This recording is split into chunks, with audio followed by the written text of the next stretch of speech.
വെള്ള നിറത്തിലുള്ള ഒരു ബെൻസ് കാർ കോഴിക്കോട് കളക്ടറേറ്റിലേക്ക് പ്രവേശിച്ചപ്പോൾ തന്നെ എല്ലാവരും ഒന്നു നോക്കി. ഡോർ തുറന്ന് തുകൽത്തൊപ്പി ധരിച്ച ഒരാൾ ഇറങ്ങി.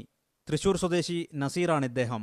ജില്ലാ കളക്ടർക്ക് നാമനിർദ്ദേശ പത്രിക സമർപ്പിച്ച് പുറത്തിറങ്ങിയ ശേഷം എല്ലാവരെയും പരിചയപ്പെടാൻ ഒരു ശ്രമം. BJP സ്ഥാനാർത്ഥി CK പത്മനാഭൻ വന്നപ്പോഴും അഭിവാദ്യം ചെയ്തു. കോഴിക്കോട് മണ്ഡലത്തിലെ സ്ഥാനാർത്ഥിയാണെങ്കിലും നസീറിന്റെ കൂടെ ആരുമില്ല. പക്ഷേ കയ്യിൽ കുറെ വാഗ്ദാനങ്ങളുണ്ട്. എനിക്കിപ്പോൾ MP മാർക്ക് എത്ര ശമ്പളമുണ്ട്, ശമ്പളം നിശ്ചയിച്ചാൽ ആ പാവപ്പെട്ടവർക്ക് കൊടുക്കുള്ളൂ. ഞാൻ ₹1 മാത്രമേ പറ്റുള്ളൂ. ₹1 മാത്രം ഗവൺമെൻറ്റിൽ നിന്ന് പറ്റും, ബാക്കിയൊക്കെ ഈ പാവപ്പെട്ട ജനങ്ങൾക്ക് വേണ്ടി കൊടുക്കും. പാവപ്പെട്ടവരെ വോട്ട് കിട്ടി ജയിച്ചു വന്നാൽ ആദ്യം 25 എൻ്റെ മണ്ഡലത്തിലുള്ള വെള്ളമില്ലാത്ത പ്രദേശത്ത് 25 വീടിന് ഒരു ടാങ്ക് വീതം കൊടുക്കുന്ന വീതം കൊടുക്കും. നസീറിന്റെ കന്നി അംഗമാണിത്. പ്രചരണം നടത്താൻ കൂടി ഉപകരിക്കുന്ന തരത്തിലാണ് ഇദ്ദേഹത്തിന്റെ ബെൻസ് കാർ.